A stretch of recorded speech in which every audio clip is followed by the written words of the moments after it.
Bien-aimés dans le Seigneur, nous vous saluons au nom de Jésus-Christ de Nazareth.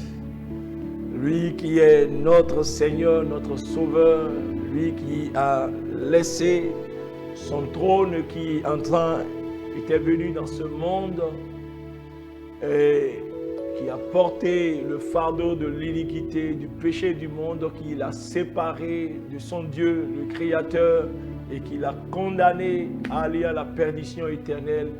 Mais il est venu apporter le remède du péché.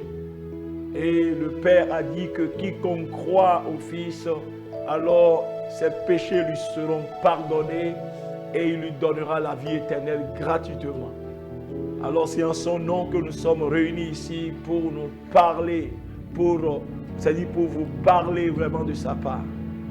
Il est Seigneur de tout temps et il demeurera Seigneur. Il règne pour l'éternité. Jésus, il revient bientôt pour chercher les siens. Et il est Dieu. Il siège dans l'adoration, dans la louange de son peuple. Et comme vous savez, toujours à l'entame de cette émission, nous l'adorons.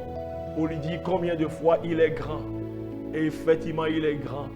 Et sa grandeur dépasse toute explication, tout entendement. Alors ensemble, adorons le Seigneur, élevons son grand nom. Parce qu'en son nom, tout genou fléchit dans les cieux, sur la terre, dans l'univers.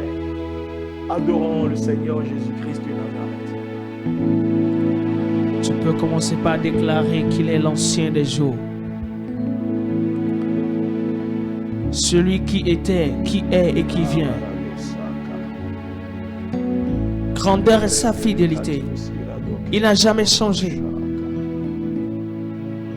Ce qu'il a fait hier, aujourd'hui, présentement, il le fait encore. Que t'a-t-il dit, que t'a-t-il promis qu'il ne fera pas?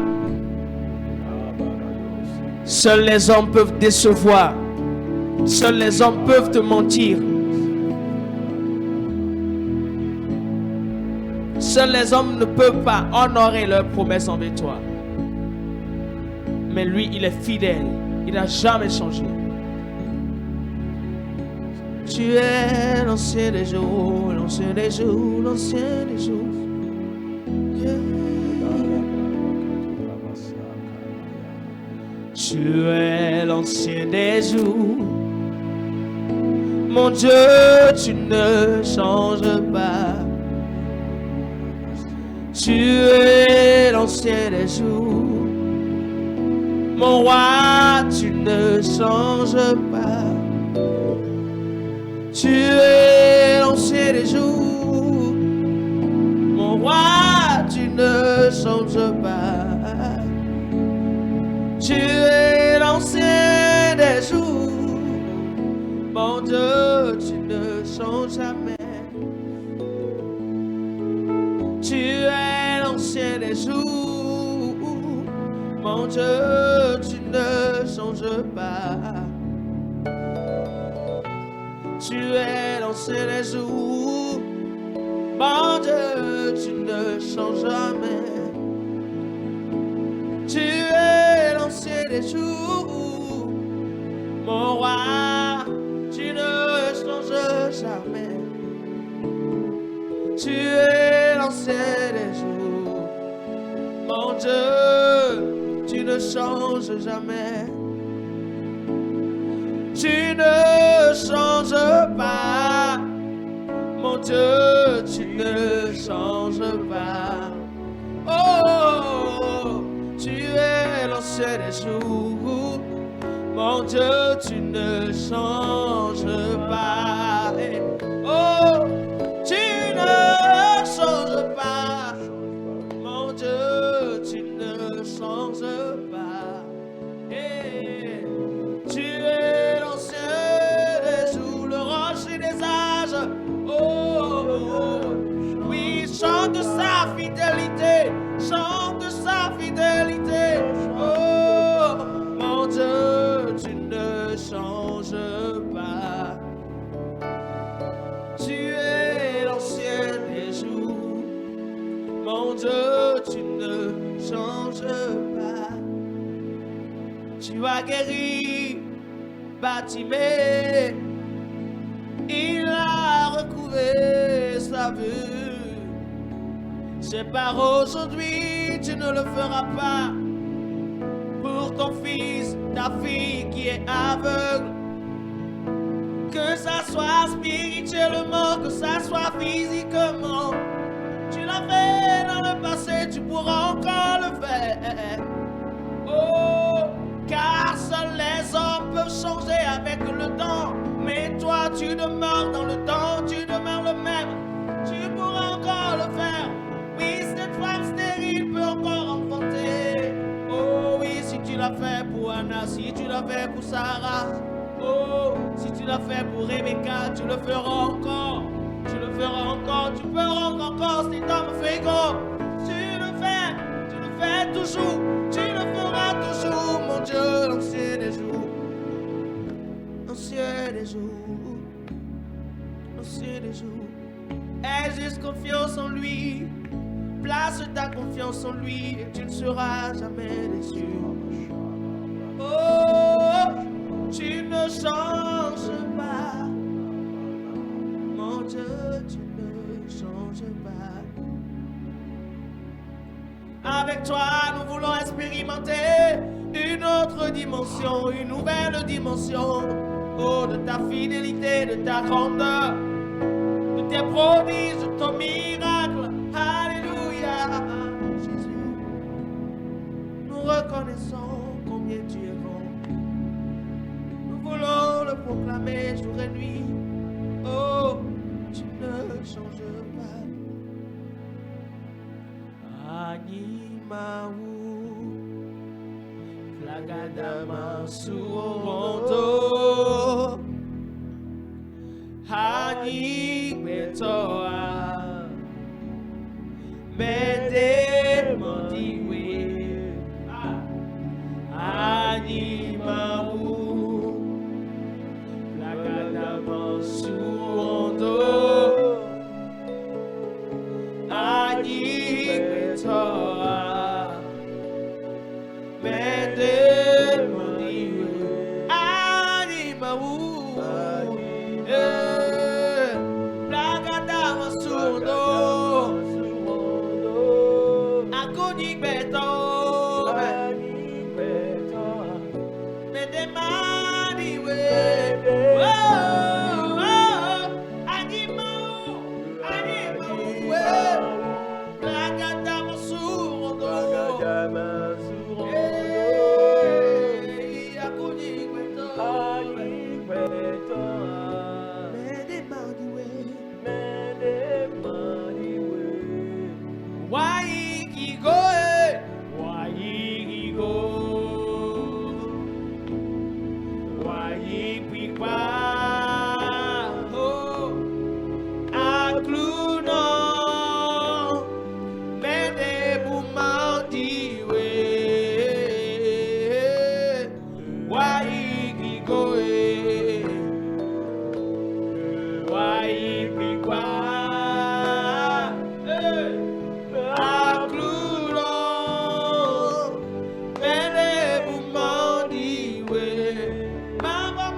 Nambotera susontiyo, nambotero, kayameo, nambotero, fide pepe matemo nuna bo, matema vona ba,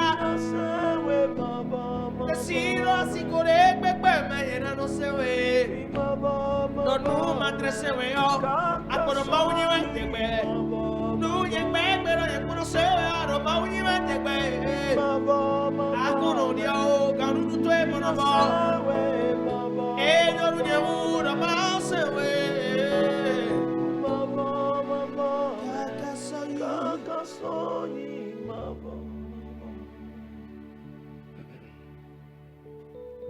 oui, nous t'adorons et nous t'adorerons toujours parce que tu mérites d'être adoré.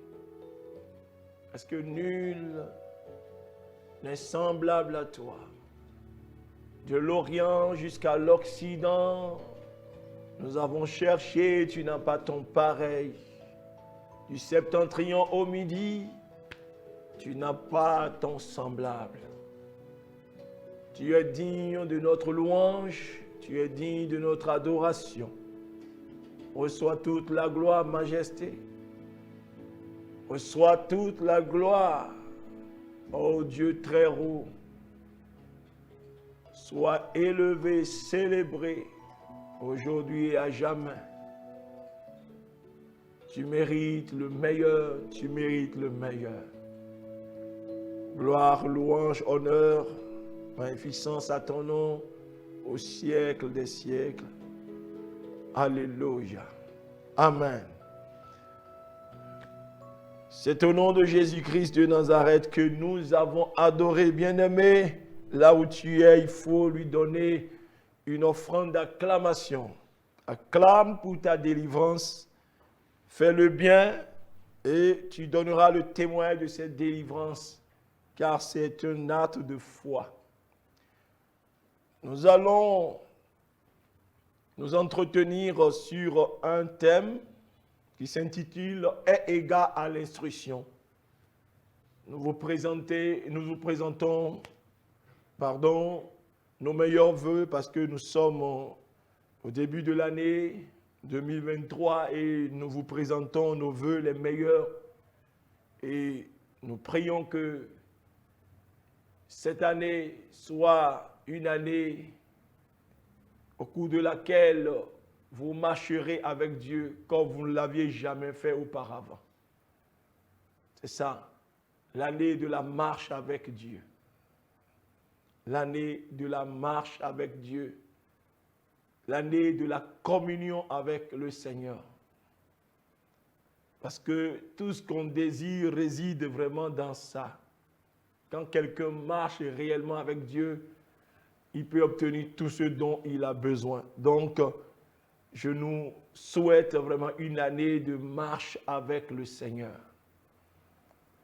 Que Dieu vous bénisse, que Dieu vous donne une santé meilleure, parce qu'il faut être en bonne santé pour servir Dieu, pour faire toutes choses. Donc, que le Seigneur vous assure vraiment une santé meilleure et continue au nom de Jésus-Christ de Nazareth. Et qu'il vous donne la grâce de marcher avec lui, de marcher dans l'obéissance avec lui, afin de jouir de tous les délices qui sont contenus vraiment dans cette attitude vis-à-vis du Seigneur. Que Dieu nous bénisse. Alors nous allons entamer cette étude. Est égal à l'instruction. Est égal à l'instruction. Vous savez, l'instruction, selon le dictionnaire, c'est quoi? C'est l'action d'instruire quelqu'un sur les préceptes, les principes nécessaires à son éducation. OK? Pour ton éducation, on t'instruit de comment il faut faire, de comment il faut marcher pour pouvoir réussir, pour pouvoir atteindre les objectifs. Donc, tu reçois instruction. Donc, ça vient comme également des leçons, des préceptes, et surtout d'actions morales qu'on peut donner à quelqu'un pour l'instruire. Alléluia. C'est-à-dire les instructions que tu peux recevoir de ton père, de ton géniteur, qui a vécu avant toi et qui te dit, mon fils, fais ceci, fais cela, et tu obtiendras ça, cela dans la vie. Marche comme ceci, marche sur cette voie, évite de faire ceci. Donc, c'est des instructions, c'est des leçons que, c'est-à-dire un supérieur peut donner à son subalterne. Vous comprenez? Donc, vous pouvez recevoir instruction comme connaissance pour savoir, c'est-à-dire comment faire comment utiliser quelque chose que vous ignorez. Alléluia. Donc, on vous instruit sur la manière de se servir de la chose. L'instruction peut venir comme également un ordre qu'on donne à quelqu'un. Un ordre que c'est-à-dire supérieur peut donner à quelqu'un de la manière dont il doit faire quelque chose. Alléluia. Donc, quand il te donne des instructions, un ordre que, c'est-à-dire un chef ou bien un prince d'un gouvernement peut donner à son ambassadeur, qu'il a envoyé, son délégué, c'est-à-dire sur la manière de se conduire vraiment dans la mission dont il le charge.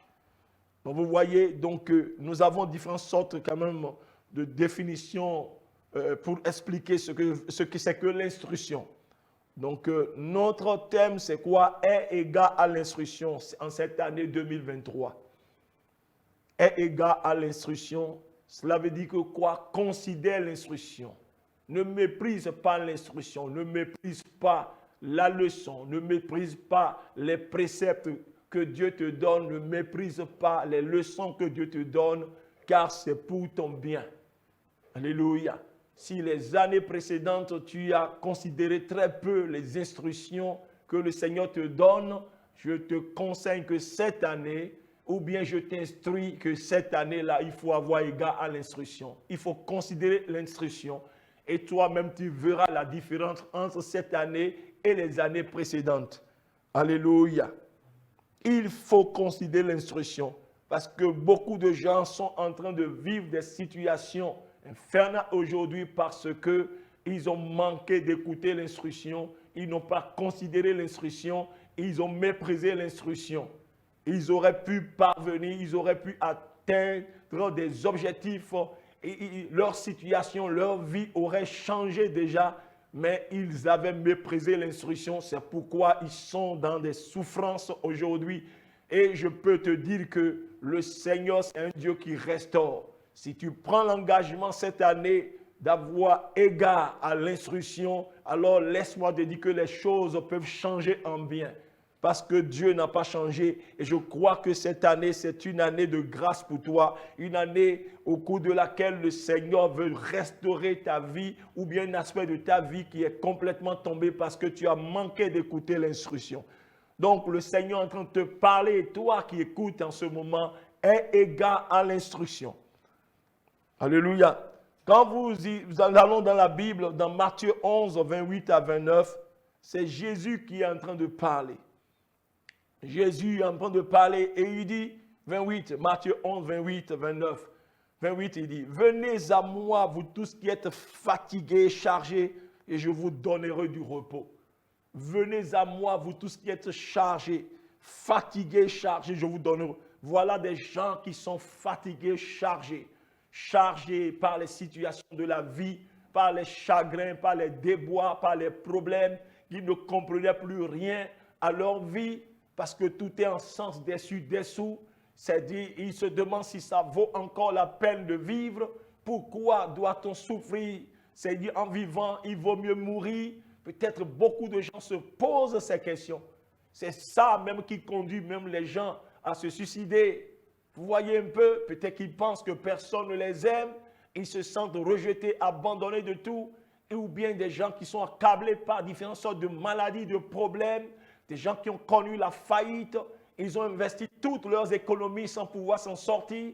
Des gens sont chargés de dettes et ils sont obligés, oui, de venir tard à la maison, de sortir très tôt pour éviter les créanciers. Donc, il y a tellement de problèmes, des enfants, des familles qui ont des enfants malades et qui ont vraiment dépensé tout leur argent pour soigner sans obtenir vraiment une solution. Donc, les problèmes sont divers.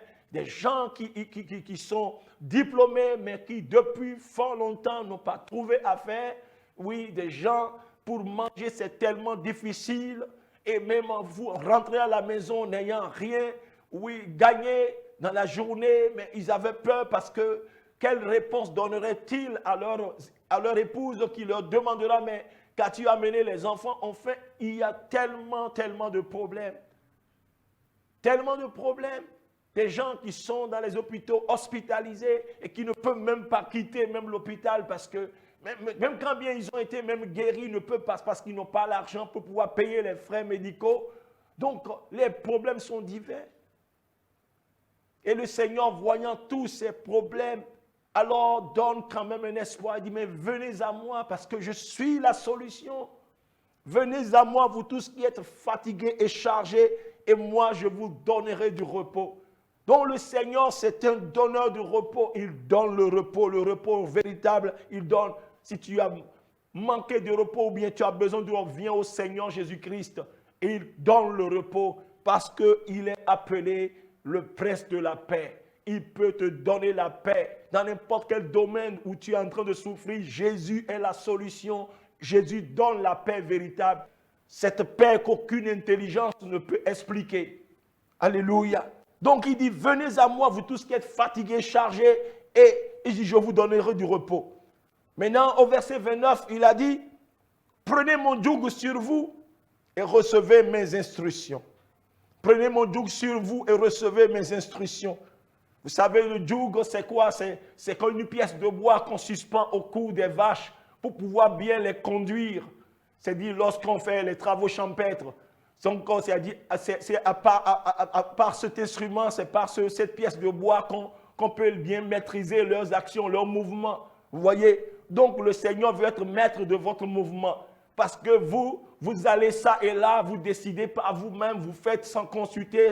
Donc, il veut être maintenant désormais votre conducteur. Alléluia. Parce que si vous vous laissez conduire, alors il vous assurera vraiment le repos dont vous avez besoin. Donc, il dit, prenez mon joug sur vous et recevez mes instructions. Alléluia. Recevez mes instructions. Prenez mon joug sur vous et recevez mes instructions. C'est-à-dire que, attendez, c'est-à-dire écoutez ce que je vais vous dire. Marchez si je vous dis de marcher. Allez dans telle direction si je vous dis d'aller dans telle direction. Faites ceci si je vous dis de le faire. Donc c'est ça, recevez mes instructions maintenant. Car je suis doux et humble de cœur. Et vous trouverez du repos pour vos âmes. Alléluia. Donc vous recherchez ce repos, n'est-ce pas? Lorsque vous venez à Jésus, qui peut vous donner ce repos, alors il dit maintenant que vous êtes venus à moi, alors prenez mon joug. C'est-à-dire que mettez-vous sous mes ordres. C'est-à-dire que ce soit moi désormais qui vous conduise. Voyez un peu? Et maintenant, voici les conseils que je vous dis, voici les préceptes, voici les ordres que je vous donne. Suivez-les et vous allez trouver ce repos que vous cherchez depuis des années. Alléluia. Donc, il y en a qui sont venus, ils ont obtenu peut-être le salut en confessant dans toute sincérité Jésus. Et depuis qu'ils ont obtenu vraiment ce salut, alors paf, alors ils sont partis. Et puis ils ont commencé par se conduire. Ils sont restés maîtres de leur propre vie. Et ils peuvent se poser la question, mais je suis quand même enfant de Dieu, j'ai donné ma vie à Jésus. Et pourquoi ma vie? Oui, tu es venu à Jésus, n'est-ce pas? Mais est-ce que tu t'es assis? Est-ce que maintenant tu t'es placé sous sa direction, sous sa conduite pour écouter ses instructions et marcher selon ses instructions? Parce que beaucoup d'enfants, beaucoup de chrétiens, oui, ils sont chrétiens, mais ils ne marchent souvent aucune instruction divine.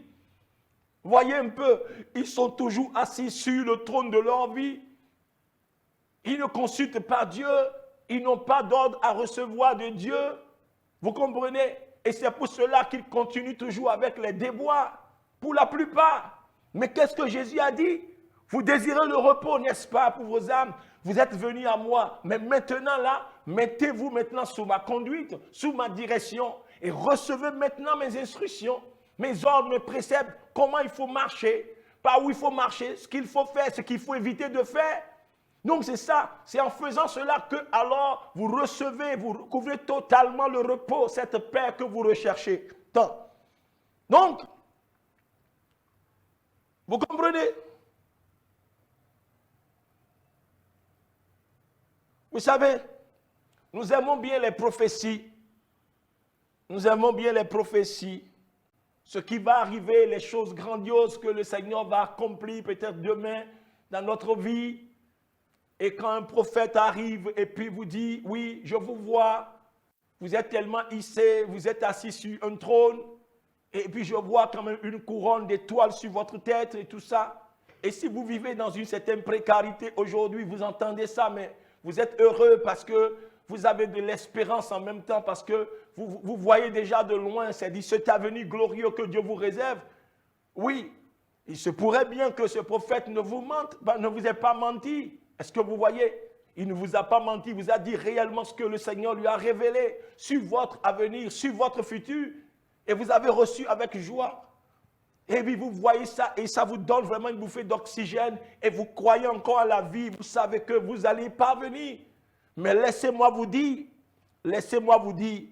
que même les prophéties, quand même la prophétie révèle vraiment une fin heureuse, la fin heureuse d'un parcours, mais vous savez, ce qui produit vraiment une excitation. Mais pour parvenir à cette fin-là, cela dépend, bien aimé, de l'obéissance aux instructions. Alléluia. Vous devez obéir aux instructions. Parce que avant de parvenir à cette fin, au moment où vous recevez vraiment la promesse, et jusqu'au moment où la promesse s'accomplira, bien aimé, vous allez franchir des étapes. Et vous avez besoin des instructions pour aller d'une étape à une autre. Lorsque vous manquez d'écouter l'instruction, vous comprenez? C'est-à-dire vous allez rater cette fin heureuse. Vous allez rater cette fin heureuse. C'est ça le problème de beaucoup de gens qui, après avoir reçu peut-être la promesse, espèrent vraiment l'accomplissement de cette promesse et attendent, ne voyant pas vraiment venir. Ils commencent par se décourager, ils dépriment et peut-être ils abandonnent, ils retournent bien en arrière. Mais est-ce que depuis que vous avez reçu vraiment la promesse, est-ce que c'est-à-dire vous avez prêté attention aux instructions? Parce que c'est les instructions qui vont vous conduire d'une étape à une autre jusqu'à ce que vous rentrez dans l'accomplissement de la promesse que Dieu vous a faite. Alléluia. C'est ce que beaucoup de gens ne comprennent pas. Ils croient que non, lorsque Dieu a fait la promesse, alors il faut se croiser les bras ou bien il faut faire tout ce qu'on veut. Puis, en attendant quand même que vraiment la promesse s'accomplisse. Non, bien aimé, il y a des gens qui ont reçu de belles promesses. Bien aimé, on n'a pas plaisanté, on ne les a pas blagués, mais ils n'ont jamais vu s'accomplir. Ce n'est pas la faute de Dieu, mais c'est dire ils n'ont pas eu égard à quoi? À l'instruction. Comme les enfants d'Israël, qui ayant souffert pendant 4 siècles, et qui criaient, Dieu s'est souvenu de son alliance avec Abraham, leur père. Et il a envoyé Moïse pour les délivrer. La bonne nouvelle leur a été annoncée. Dieu m'a envoyé pour vous délivrer, pour vous faire sortir de la captivité et vous amener sur une terre où coule le lait et le miel, Canaan. Bien-aimés, ils avaient reçu tous vraiment cette bonne nouvelle et ils étaient heureux. Et Dieu a déployé sa main forte pour pouvoir les délivrer. Ils sont sortis joyeux, ils ont entonné des cantiques nouveaux, n'est-ce pas? Chanter, sauter, voyant derrière 4 siècles d'esclavage et voyant devant eux, bien-aimés, Canaan, mais il faut parcourir le désert. Mais la Bible dit que tous ceux-là qui ont quitté, qui ont écouté, qui ont reçu cette promesse et qui s'étaient réjouis, bien-aimés, ils ne sont pas rentrés. Ils sont tombés dans le désert. Les uns par l'incrédulité, les autres par la méchanceté, les autres par les murmures. Vous voyez, ils ont manqué d'écouter les instructions que Dieu leur donnait par son serviteur Moïse. Ils se sont rebellés pour certains et ils ont péri dans le désert. Et pourtant, ils avaient reçu, bien aimés tous, la promesse en Égypte. Et c'est ce qui arrive à beaucoup d'enfants de Dieu. Dieu n'est pas dupe, Dieu n'a pas changé, il est fidèle. Ce qu'il dit, il fait, ce qu'il déclare, il exécute, bien-aimé. Dieu n'a pas changé, il dit, c'est le Seigneur, je ne change pas. C'est les hommes qui changent, mais Dieu ne change pas. Et les circonstances ne changent pas Dieu. Laisse-moi te dire que les circonstances peuvent paraître trop contraires, défavorables à ce que tu espères avoir, mais porte les regards sur le Seigneur. S'il t'a promis, il a les moyens pour le faire. Reprends courage, n'abandonne pas. Et égare seulement à l'instruction. Demande-lui que ce que tu vas faire. Alors fais-le. Gloire à Jésus. Donc beaucoup, ils sont nombreux à recevoir cette promesse en Égypte, mais ils sont tombés pour la plupart. Alors, bien-aimés, recevez l'instruction. Considérez l'instruction. Attendez-vous à des instructions, bien-aimés. Cherchez à en avoir. Cherchez à en avoir. Il ne faut pas aller par vous-même, pour vous-même. Parce que désormais, nous vivons pour Christ. En tout cas, du moins pour ceux-là qui sont déjà à Jésus. Parce que c'est là, il faut commencer. C'est pas là, il faut commencer aussi. Alléluia. Attendez-vous à des instructions, bien-aimés, si vous voulez vraiment réussir dans la vie. Cherchez à en avoir comme David. Je me souviens dans la parole de Dieu, David, quand Samuel a été envoyé dans sa famille pour le oindre roi, et il a été oint roi, on ne l'a pas tout de suite intronisé. Non. Il a connu, bien-aimé, 13 ans vraiment de secousses, 13 ans vraiment de 13 ans de turbulence. Sa vie a été vraiment secouée. Il est devenu un fugitif. Il n'avait plus d'endroit où poser sa tête parce que, oui, Saül voulait le tuer. Il a fui, bien-aimé, oui, pendant 13 ans.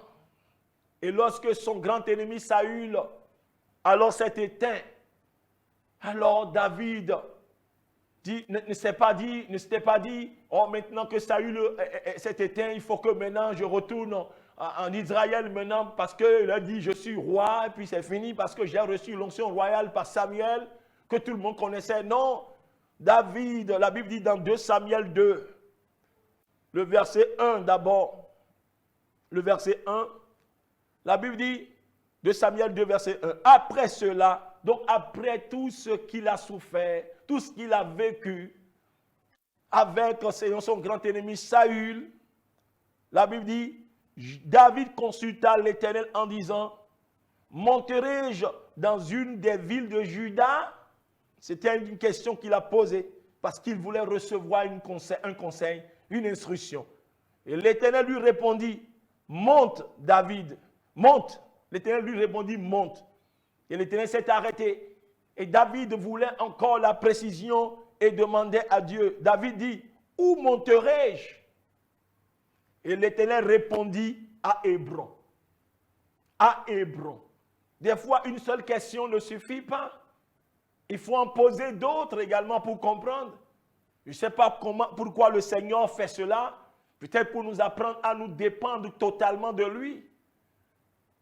Peut-être qu'il te faut avoir 3 réponses à 3 différentes questions pour parvenir et tu en as posé seulement une. Et pour les 2 autres, là, toi-même, tu t'es forgé des réponses pour aller et tu peux échouer. Gloire à Jésus. Parce qu'il a demandé, est-ce qu'il va monter dans une des villes de Juda? L'Éternel dit oui. Et l'Éternel s'est arrêté. Et David maintenant veut connaître, puisque dans Juda, il y a beaucoup de villes. Lui-même pouvait choisir n'importe quelle ville et y aller. Mais il a dit, Seigneur, où exactement? Et le Seigneur dit, mais va à Hébron. Et laissez-moi vous dire, mais il s'est dirigé à Hébron. Et il est dans le chemin de sa destinée comme ça. Parce que quand vous écoutez les instructions, alors les instructions vous font conduire où? Sur le chemin de votre destinée. Au verset 4, la Bible dit, une fois qu'il est venu à Hébron, comme le Seigneur le lui a dit, comme le Seigneur l'a instruit, au verset 4 de 2 Samuel 2, il dit, les hommes de Juda virent, et là, ils joignirent David pour roi sur la maison de Juda. Vous comprenez? On informa David que c'était les gens de Jabès en Galade qui avaient enterré Saül. Mais vous savez, il a reçu des conseils. Dieu lui a dit, oui, va en Juda, précisément à Hébron. Et laissez-moi vous dire que c'est à Hébron qu'il a reçu, oui, pour la première fois, officiellement cette onction royale, cette royauté qui lui avait été promise depuis il y a 13 ans en arrière. Est-ce que vous comprenez? Donc c'est ça, bien-aimé. Donc cherchez à avoir des instructions, bien-aimé. Le Seigneur connaît le chemin. Il est le berger. Il est le berger. Comme David a dit, il est mon berger. C'est lui qui me conduit là où se trouvent les verts pâturages et les eaux paisibles. Alléluia. Parce qu'il y a des eaux troubles partout. Il y a le désert partout, n'est-ce pas? Mais lui malgré que des déserts vraiment nous entourent et des zones nous entourent sont troublées, lui connaît là où se trouvent des verts pâturages, il connaît là où se trouvent les eaux paisibles. Et s'il suffit seulement de le suivre et il va te conduire là-bas. C'est pour lui dire, l'Éternel mon berger, je ne manquerai de rien. Et cette parole est toujours d'actualité, n'est-ce pas? Même si les temps sont difficiles, n'importe comment, même s'il y a la famine à gauche, devant, derrière, non, l'Éternel demeure toujours ton berger et tu ne manqueras de rien. Il ne craint pas la famine. Le Seigneur ne dira pas, oh, c'est moi-même qui ai dit, je suis son berger, il ne manquera de rien. Et maintenant qu'il y a la famine, maintenant, qu'est-ce que je vais faire? Je suis en difficulté. Non, le Seigneur ne sera jamais en difficulté, laisse-moi te dire. Jamais. Il est capable, bien-aimé, pour toi de reverdir le désert. Il est fidèle. Gloire à Jésus. Donc, attendez-vous à l'instruction. Quelquefois, il faut attendre vraiment comme Habakkuk, tout le temps qu'il faudra pour recevoir instruction. Il faut attendre. Quelquefois, cela exige que tu attendes, que tu sois patient parce que tu en as besoin. N'improvise pas. Quelquefois, les improvisations nous conduisent, bien-aimés, dans le décor. Mais nous avons besoin quelquefois de la patience pour recevoir instruction. Cette instruction qui nous est salutaire pour nous conduire à une autre étape glorieuse, bien-aimés, de notre parcours. Est-ce que vous comprenez? Habakkuk a dit dans Habakkuk 2, verset 1, il dit, j'étais à mon poste. Je suis resté fidèle à mon poste. Et je me tenais sur la tour. Je veillais pour voir ce que l'Éternel me dirait. Et ce que je répliquerai après ma plainte. Parce qu'en son temps, la situation était aussi chaotique. Et les gens prenaient les décisions, les gens faisaient tout ce qu'ils voulaient. Mais Habakkuk dit, je ne ferai rien sans avoir écouté d'abord de Dieu. Je veux entendre ce qu'il me dira. Et c'est là, je resterai à mon poste, je ne bougerai pas. Rien ne me fera bouger de mon poste jusqu'à ce que j'entende quelque chose de lui avant d'agir. Alléluia. Donc, quelquefois, bien-aimé, il faut savoir attendre pour recevoir instruction de lui. Alléluia. Parce que la voix du berger, c'est la vie des brebis. La capacité de l'écouter et d'obéir promptement, sans remettre à demain. C'est vraiment une discipline. Et si vous y parvenez, oh, vous êtes l'homme le plus béni, la femme la plus bénie. Donc, quand vous recevez les instructions, il faut y obéir. Parce qu'il y en a qui reçoivent, mais qui n'obéissent pas aussi. Que le Seigneur nous accorde la grâce d'obéir aux instructions cette année. Obéissez aux instructions. Obéissez en même temps. Et sachez que quoi? Souvent, comme quelqu'un a dit que vous ne recevrez pas souvent ce que vous désirez dans l'emballage que vous voulez. Quelqu'un a dit cela. Vous ne recevrez pas souvent ce que vous désirez dans l'emballage que vous voulez. Des fois, vous recevez des instructions qui ne vous plaisent pas a priori. Quand bien même vous savez que si vous êtes un peu plus attentif, vous saurez que ça vient de Dieu. Mais cela ne plaît pas réellement à votre chair. Il y a un combat là. Mais n'oubliez pas, vous ne recevez pas souvent ce que vous désirez dans l'emballage que vous voulez. Il faut avoir le courage de prendre cet emballage qui vous repousse. Et c'est en déballant maintenant que vous trouvez à l'intérieur ce que vous désirez. C'est ça. Donc il y en a qui manquent, bien-aimés, d'agir, de répondre promptement, Seigneur, à l'instruction et ils passent à côté. Hébreux 3. Verset 13. À partir du verset 15. Hébreux 3, 15. Pendant qu'il est dit, aujourd'hui, si vous entendez sa voix, n'endurcissez pas vos cœurs, comme lors de la révolte. Verset 16. Qui furent en effet ceux qui se révoltaient après l'avoir entendu, sinon tous ceux qui étaient sortis d'Égypte sous la conduite de Moïse. Et à qui jura-t-il qu'il n'entrerait pas dans son repos, sinon à ceux qui avaient désobéi? C'est le 18 ça, c'est le 18 que je viens de lire. J'ai lu 15 et 16 et puis je lis 18. Je lis maintenant 19. Aussi voyons-nous qu'ils ne purent y entrer à cause de leur incrédulité. Je l'avais dit tantôt. Voyez, non, ils ont bien reçu la promesse, mais elle ne s'est pas accomplie à leur égard à cause de leur faute. Oui, à cause de leur faute. Et c'est ce que l'autre nous a dit. Jérémie nous a dit dans Jérémie 17, verset 4. Tu perdras par ta faute l'héritage que je t'avais donné. Tu perdras par ta faute l'héritage que je t'avais donné. C'est dans Jérémie, la première partie de Jérémie 17, verset 4. Je suis toujours en train d'expliquer que oui, vous pouvez bien recevoir la promesse, mais par votre propre faute, vous allez rater l'accomplissement de la promesse. Et c'est le cas de beaucoup de gens. Ils ont rendu Dieu menteur, mais Dieu n'est pas menteur.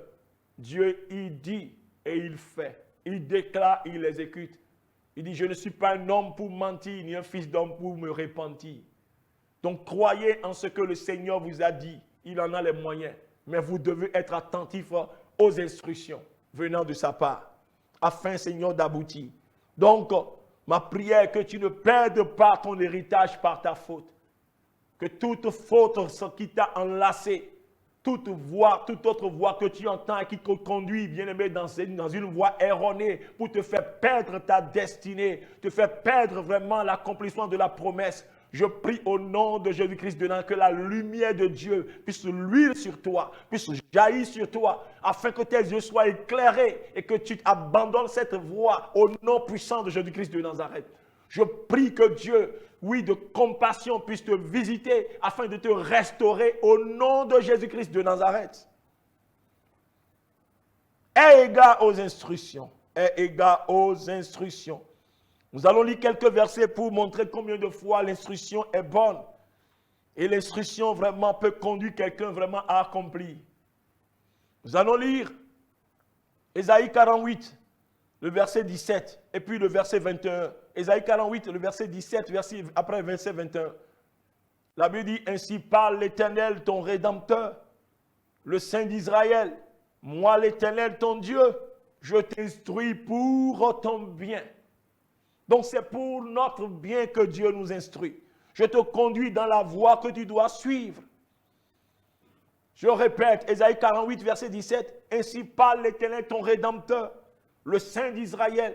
Moi, l'Éternel, ton Dieu, je t'instruis pour ton bien. Je te conduis dans la voie que tu dois suivre.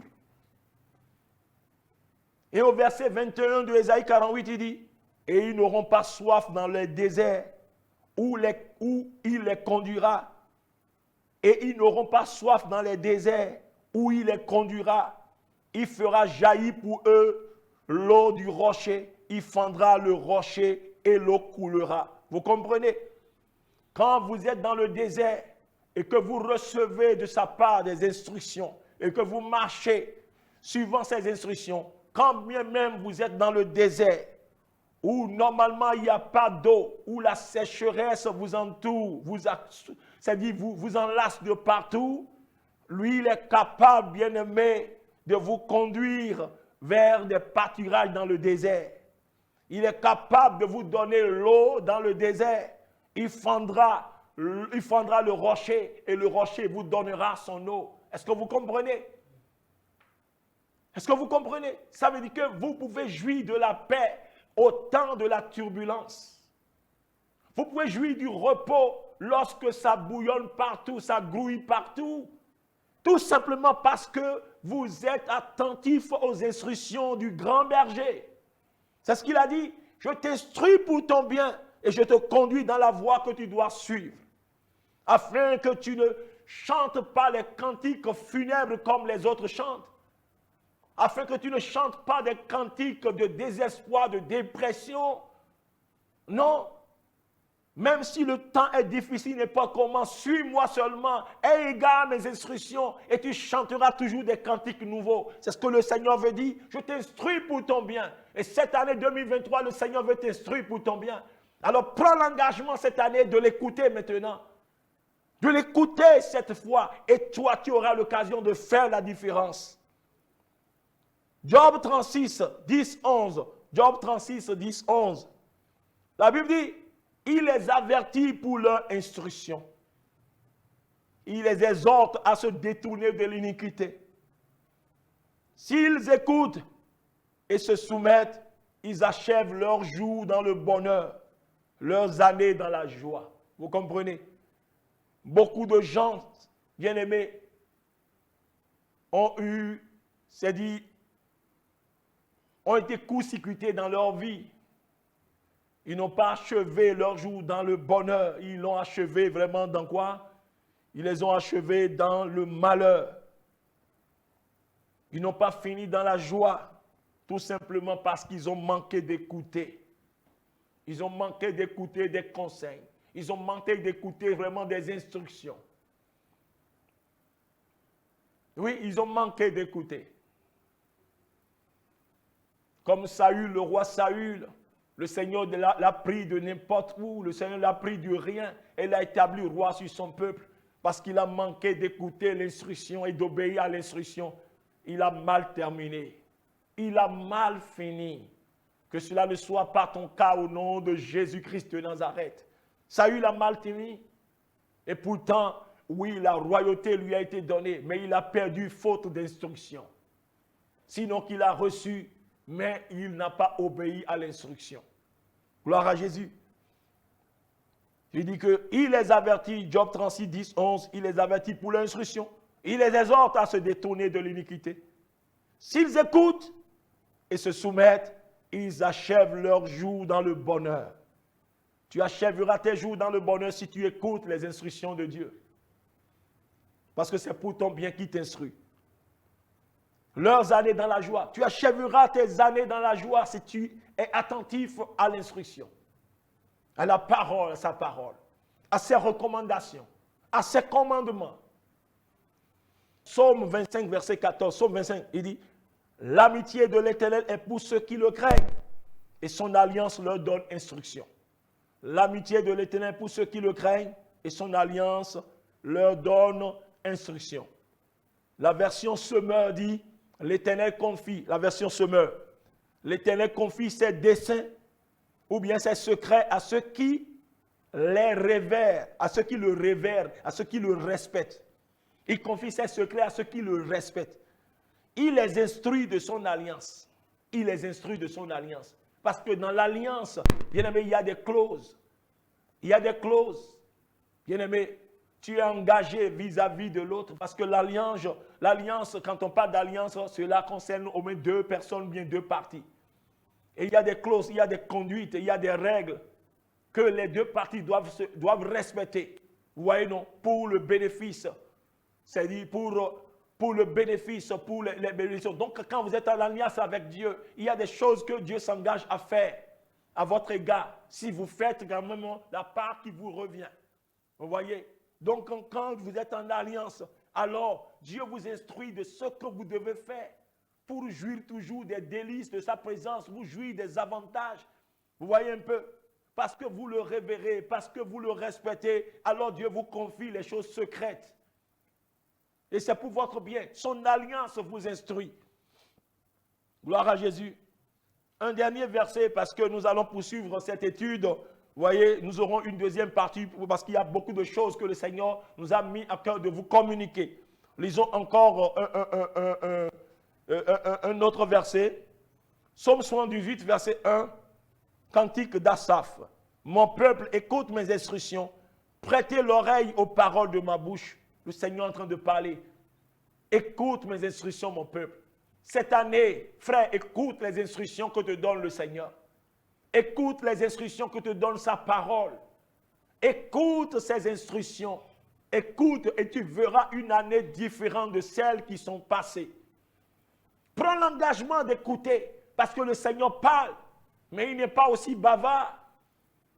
Parce qu'à force de parler, si tu ne l'écoutes pas, le Seigneur se tait et il te regarde faire. Alors, répands-toi. Demande pardon, Seigneur. Je ne t'ai pas écouté, je n'ai pas prêté attention à tes instructions. C'est pourquoi j'ai vécu ceci ou cela. Je suis le seul responsable. N'accuse pas le Seigneur, inutile de l'accuser. Il n'est responsable de quoi que ce soit. Nous sommes responsables même nous-mêmes.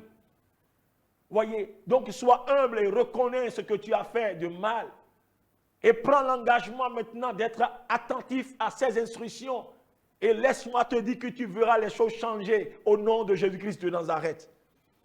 Donc le Seigneur parle et dit que je te parle, écoute mes instructions mon peuple, écoute mes instructions mon fils, écoute mes instructions ma fille, écoute des instructions. Seigneur, dans ce foyer, dans ce service où tu te trouves, dans cette ville où tu te trouves, dans cette corporation où tu te trouves, oui, écoute mes instructions.